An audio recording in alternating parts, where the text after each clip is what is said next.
Do you love high pressure situations? Any chance for competition and winning? The chances are that you may be a type 1B when we come to the neurotyping. Okay, so this is like the natural athlete. Here's the twist though, you're not always on. In fact, you might need a longer warm up, a big challenge, or some kind of competitive spark to flip the switch. But once you fire it up, you will flow. You will be on. You will just be in the zone. So in this episode, we're diving deep into the neurotypes that's built for skill, reaction, and honestly, like clutch performance. Like they're not always on, but when they need to be and they're ready to go, they are on. And we're going to talk about how to train, eat, recover, and live to the highest level if you are a 1B. Now, this episode is probably going to be my favorite one because I'm a 1B. So this is the one I've done the most learning on. And I do believe that we should learn all of the neurotypes. So make sure you go through all of them. This is obviously the second episode out of 5 of each individual profile. But learning who someone is, like what type they are, helps even just like understand why they do things. Like a type 3 will be a higher stress, and you can be like, oh, that's why you need to do this. It's crazy. And as a coach, it's made things so clear to me as we're going to go through today, because I think I thought everyone was technically a 1B. I didn't realize the neurotype testing, obviously, but I just thought everyone was like me and that my way is the only way, which I think is common for a lot of coaches, but it's not. Everyone's different. And this is finally the thing that got through to me, that not everyone needs to train like me. But this is about me. This is about 1B. So let's fucking rip in. Okay. Now, the neurotransmitter profile for a 1B, their acetylcholine is super, super high. This gives them the capacity to be able to learn skills very fast. They've got good body control, and it also helps them with the stretch reflex. So think with a bench press, when you pull down, hit the bottom and push out, that stretch reflex, that is because of the acetylcholine, really, really beneficial for these guys. That this is what they're going to be the best at. Okay. Their GABA is super high as well. That keeps them calm under pressure, but it also makes it hard to ignite and go into the kill. So it's a good and a bad thing. The dopamine sensitivity is high. So their natural baseline dopamine is not very high. So they're going to be chasing. So they're super sensitive to it. And that's why they thrive on challenges, novelty, and just performance in general. Their adrenaline is moderate. They're going to need an external trigger to fire it up. And once it's on, boom, we're good to go.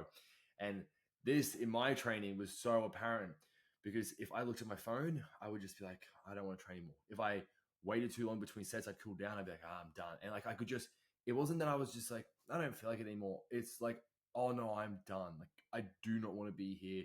I just couldn't think of anything worse than continuing this workout. And I always just thought like I'm being soft and being a pussy. No, I'm fighting my brain chemistry here, right? If like, adrenaline spikes is awesome, but as soon as it drops back down, we're going to have no motivation to keep going. Their serotonin is pretty high. Okay, so their natural serotonin is pretty high, which is good for mood regulation and keeps them pretty emotionally balanced. Their glutamate's high as well, so it makes them emotionally aware, empathetic, and more socially adaptive than the 1As that we talked about last time. Can be a bit assholes. They're very like, this is my way, this is the only way. So the glutamate does help them differentiate from the 1As. So like if we're talking core personality traits for the 1Bs, they're going to be confident, instinctive, calm.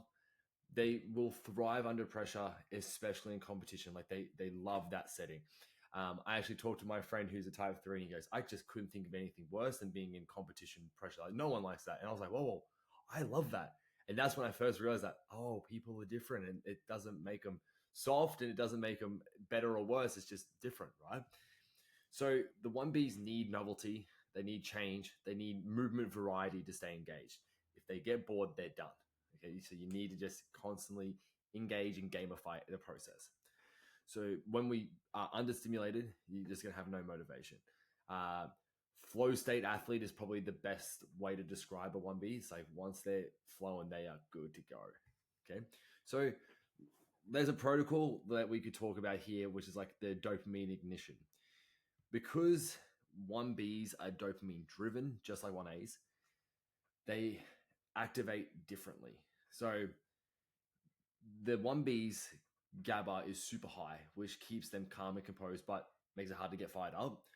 They're not lazy, they're just hard to light and get started. So what we need to do, then this is the dopamine ignition here.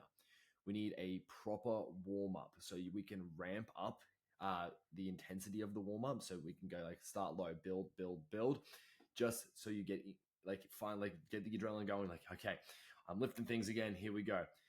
We could also have some kind of competition or competitive trigger, leaderboards, going for PBs, challenges. Like if I look at my workout plan for my coach and it's like you're doing 5-3-1 ladder today and you're going out for an all max out rep, I am like, oh, yes. And I sent him a photo of my head because I'm just so excited. I mean, I need him to know that I want more of this because it makes me feel so good. Another thing we could do is like a time pressure or even a skill focus. So it's just like even like I think to my training, handstand push-ups. It's like this one I'm focusing on now. I've got this big goal. Okay, I can do this. I'm keen to get into this session. So once the adrenaline spike hits, dopamine will flow and we'll enter into the zone. And that's where they're going to dominate, especially under pressure. So if you're a 1B who feels flat early in a session, it's neurochemical. It's not motivation. You just haven't flipped the switch yet. So we need to just get that dopamine and the adrenaline flowing. So when it comes to training styles for the 1Bs, explosive, athletic, power driven. That's what we want. Gonna love skill-based training, movement variety, and complex coordination. And again, I'm gonna relate to my training here. The landmines that I've done where it's like it's explosive and there's a lot of complex coordination to it, especially when I chucked in like flying knees and shit. I would spend half an hour slow-mo recording my exercises or screen recording the guy I'm learning from. I'm like, how's he doing it? And I loved it. It was like my best sessions and all I did. I was just like, I fucking love this. So they're built for high performance output, but just need that activation time. So the best kind of programs would be like a 4 to 6 day split. You could do push pull legs twice or like upper lower and then athletic day. That could be pretty cool. EMOMs, contrast training, Olympic lifts, ring or bar skill circuits. These things would be really good. Anything where you can incorporate Olympic lifts because they're super explosive. Jumps, again, plyometrics. These are things that are going to get them activated and adrenaline going. Same as just sprints. Just going for a sprint. They're going to love that way more than like a long jog, which fuck me, I would rather do that any day of the week. And then just like gymnastic strength, just things that are going to make them have to learn like diving deep into that acetylcholine, like how do I learn this movement? How do I need to twist my body in the right position to activate it? It's really cool. So when it comes to their volume tolerance, it's moderate to high, but only if mentally stimulated. If they're not stimulated, fucking nothing's happening. Okay, like it's just like they can be looked at as like the lazy athlete. They're not lazy. They just need to be activated, right? So 4 to 6 exercises per session, depending on their stress levels at the time and the intensity of the workout. Whereas when we talked about the 1As, it was more like 4 exercises max. So we can add in a few more supersets when it comes to the 1Bs as well. We just need to make sure that their stress is not too. If their stress is high, if they've got a really demanding job, then it's going to be a bit much, and we can go back down to the 4 exercise.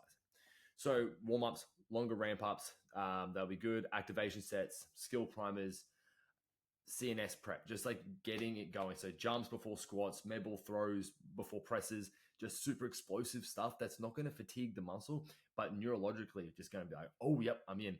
And every time my coach adds in some kind of plyometric, like the warm up, I'm way more compliant with. If it's like some kind of isometric hold, I send him a message every time, like, fuck you, I hate this. I do not like this. Why am I doing this? And then he'll give me something like I've got to jump. And I'm like, yeah, thank you, bro. This is sick. And it just because my brain is, that's how it likes. When it comes to the tempo, fast eccentrics, fast concentrics. So just like down and up. That is ideal for them, right? Now, that doesn't mean that we have to avoid slow tempos. It's just we have to be strategic with them. So, for example, with my clients that at the moment who are 1Bs and 2As, I've got them on slower eccentrics at the moment, like 4 seconds. So it's nothing crazy. It's not like an 8-second eccentric or 2-second concentric even, where that just extends the amount of time that you're lifting for. I've got them doing a 3-week phase where they're going to do eccentrics, and then we're going to do some isometrics, then concentric, which they're going to love. And that's just to build up strength in all the zones, build the tendons up, and then we're going to peak strength and go fucking hard. So how I counter this, because it's going to be hard for them to stay in the zone once we add in these eccentrics. Is we build to lifting heavier weights for this. So lower rep range, so they're not going for 8 reps or so like that. It's just like let's keep it fairly low so they can go heavier. That way, it sort of counteracts the eccentric not so much loving. And then I superset with these explosive moves, right? So we might be doing floor press, 4 seconds down, boom. We're going 3 to 4 reps going heavy. Then you're going to get up and then you're going to do some kind of like broad jump or something, and just having fun with that explosiveness, because they're just looking for that itch. They just need to scratch it by exploding out and just doing a max effort thing where they're like, yes, okay, I feel good. When it comes to hypertrophy, so building muscle, moderate reps again, 5 to 8 reps. We're not going over this. They're just not going to love it. We're trying to keep the speed fairly high with a short amount of rest. Again, if you rest too long, they're going to cool down, not love it. So just avoiding that long time under tension or burn focus, right? We're not going for like 15 reps where it's just all focus on the burn. It's just going to drain them mentally and they're not going to be into the session. So avoid repetitive, rigid plans, long, slow eccentrics or grinders or like bodybuilding filling the burn. They'll just disengage. And like when I see all of that, it's just like, oh, that's me. This is all of this. I cannot stick to a rigid plan. I made the perfect program for myself a million times and I just couldn't stick to it. My coach changes mine every 4 weeks, and he used to chuck a deload in on the 4th week. I would deload for 2 days and then I'd just do a max effort lift. And he'd be like, why? I'm like, I just needed to. I felt like I needed to. So now he programs that in there for me because he knows I'm going to do it anyway. But then I get a new plan completely. I'm like, oh yeah, what's going on here? So it's just like it's trying to stack those little wins to make them feel good, feel engaged, and just gamify the process a bit. When it comes to nutrition, we need to support dopamine, protect the nervous system, and just fuel reaction time. So the best style is either the zone-based diet or carb cycling / carb backloading. We talked about this in the 1As, but I'm just going to go over it again. The zone-based diet is going to be like equally spread out macronutrients. So it's not like you're doing high carb like the type 3s will, or low carb, right? They actually, like the 1Bs in particular, handle keto the best, and it can increase their dopamine. So they can actually feel really good on it and helps with their competitive streak and like get them amped up sooner. So it is an option. It is a tool to use. In saying that, I feel better with some more carbs, and I like to put my carbs at the end of the day, so we backload them. So the start of the day, I'm having fat and protein. Have my workout straight away after. I'm replenishing the glycogen stores in my muscles. So it's not that we low carb throughout the day because we refill so hard at night with the carbs that we use them throughout the day, but we're just keeping the dopamine to serotonin ratio in favor of dopamine. So you're not just feeling lethargic and I just don't feel like doing this. You're like, I'm going to kill. That's what we want, right? So high protein always. It's going to be moderate carbs, moderate fats. Again, like it's still like high. It's just not high in the terms of like a type 3, where it's just like every meal we need carbs. Okay. In terms of recovery, 1Bs recover really well neurologically thanks to that high GABA and serotonin, but mental boredom or stress kills performance. So the best recovery tools that we can use are skill-based deloads. So doing nothing, like sitting on the couch, fucking no good. And some days you need it where you're just so dead, but you don't actually feel better from it. Speaking from a 1B, I don't know about other people yet. We'll go into that. But me in particular, if I sit on the couch all day, I'm going to feel like shit. I'm going to be so mentally drained from boredom that I'm just going to feel like shit and I need to do something. And I get so stressed from that boredom. Like I'm wasting my time on this earth and it's no good. If you just made me sit on the couch all day and then like once I get up and like we do that family dinner all the time, we just juggle or something, like we balance boards or something that literally will do no damage to my body, but just mentally I'm like, oh yeah, we're having fun. Yeah, cool. We're playing this game. I get to use my body. This is awesome. Handstand. I could do a fucking handstand once a day and I'll be feeling better than just doing nothing. Sauna is really good as well. Magnesium glycinate and alpha GPC would be one of the best supplements. Alpha GPC will help them focus, and I chuck some L-tyrosine in there as well because it's the precursor to the dopamine, so it's just going to bring up that dopamine level. The magnesium glycinate at the end of the day to just help with recovery. And yeah, like you could do like mobility days or reaction drills on the lower nervous system, like deload days. Like I was saying before, like when I deloaded, I did nothing for 2 days pretty much. Like I was just like, fucking bored. I can't do this. Yeah, that's why. Okay. So red flags to watch for will be like training feels flat or just boring. If that's where you're at right now, you just need a new program that's made for your brain chemistry, where we're factoring in this explosive need, this max effort feeling. That's what you need. We need to have fun in the session. That's like the main thing. And I say this to my coach all the time, even with work stuff. I'm like, I just need to have fun. If I have fun, I dominate. Like I'm just crushing shit. Like my clients are getting better results. I just need to have fun. But if I don't make it fun, if I make it not gamified, I don't have fun, and I don't think they get as good results. It's important for me to have fun in everything. I've wrote it down many times. Just have fun. There is a flip to that. You can't just have fun. You need structure and routine, which they actually do like. It just can't be rigid plans. They just need clear goals. Okay. Um, Lifestyle and structure. So daily stimulation, fun challenges, fast decision making, physical movements would be good as well. Just clear targets, but not rigid, stuck into anything. Okay. Uh, Daily dopamine triggers you could add in as well, which would be really cool. So like beat the clock challenges, some kind of competitive scoreboard. That's why I think like even like the Garmin watches and stuff like that work really well, because you're like, oh, I can beat my sleep score. Oh, I can beat my steps. It's just it gamifies it. This is why as well setting goals are super important.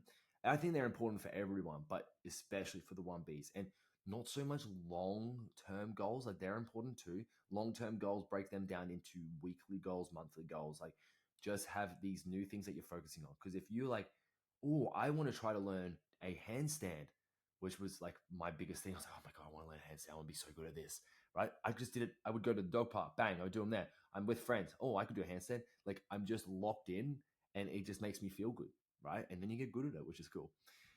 Then you can always change up your reps, your pace, your intent without changing the mission, which would work really good for your dopamine too. So the biggest takeaway here is like boredom equals disengagement. So you're not disciplined, you're not unmotivated, you're just bored, and you're disengaging because you're just not getting what you're looking for. You're fighting your brain chemistry here. Okay. Um, Creatine as well would definitely have it because it will help with power output, especially for the 1Bs who really avoid that. You would probably avoid too much stimulating stuff, so like caffeine and stuff. You can definitely time it to help with like that adrenaline peak and feeling into it, but too much and you are going to overdo it. So if you crush it, especially under pressure, but often feel like something's missing day to day in your sessions, you're not underperforming, you're just understimulated. You don't need more motivation. That's not it. Like it's not what you need. You just need to align your training, nutrition, your lifestyle to how your brain fires best. So if that sounds like you, awesome, because that's me and I understand you completely. If you want to know, if you're like, oh, I kind of felt like some of this, or no, that's not me completely, that's cool. Send me a message on Instagram just saying quiz, and I'll send you over the Neurotype quiz. We'll find out what you are. Then you'll be able to listen to yours, but you should listen to all of them anyway just to understand. The next one will be 2A, which is the chameleon. Sort of fits in everywhere. Everything works, but not for long. So we'll dive into that on the next one. Thanks for joining me today. I'll talk to you soon.